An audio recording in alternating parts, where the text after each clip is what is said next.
All right, so I'm gonna separate the question first, like Yeah. in terms of me, because you asked why did I choose this vehicle. For me, I chose the vehicle out of a sense of calling. I do believe, like even from very early ages, I knew property was going to be for me. You know, if I give you a personal story, when I was 11 years old, my mum was made redundant after working 15 years for a central bank in London.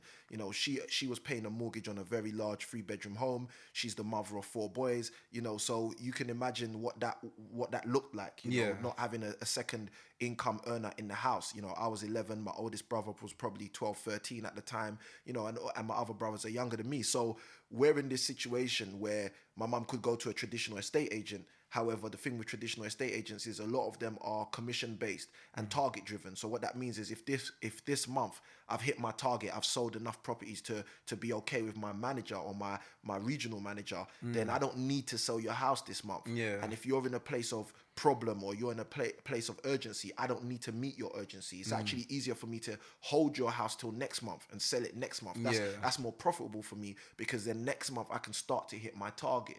So for me, it was a sense of calling, and that's just a little story in terms of how I really saw this industry and saw people having problems in the first place. But in terms of answering, you know, the heart of the question, why should you invest in property or why should someone else invest in property? You know, there are so many reasons. Obviously, because I'm in the industry, like I'm fully immersed, I could reel off reasons. But one of the reasons I'd say, which is quite simple, is property is one of the easiest investment vehicles to understand.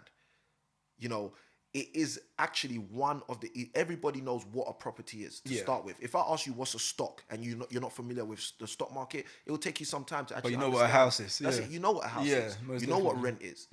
You know, you understand, you know, automatically, just from living in the country, just from living in a house, etc., the common cornerstones of property, whether you understand the lucrative aspects or the creative aspects or how to leverage it to make money, that's different. But on the bare bones, most people already understand the framework or the criteria or the context of property. So that's first. The second thing is property, you know, statistically, you know, in terms of research and history, it's generally been the vehicle for the largest growth in wealth for all wealth builders across the world. I know definitely in first world countries like the US and the UK, and then secondarily for the retention of wealth. So if you're a person who wants to build wealth or you're a person who wants to retain wealth, property historically has been the primary vehicle in order to do that. So, you know, one of the things a mentor said to me when I was quite young, when I was around 19, 20, he said, the one thing we learn from history is that we do not learn from history.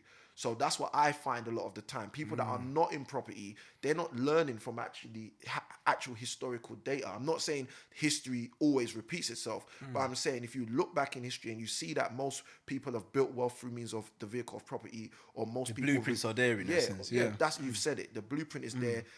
It's interesting you said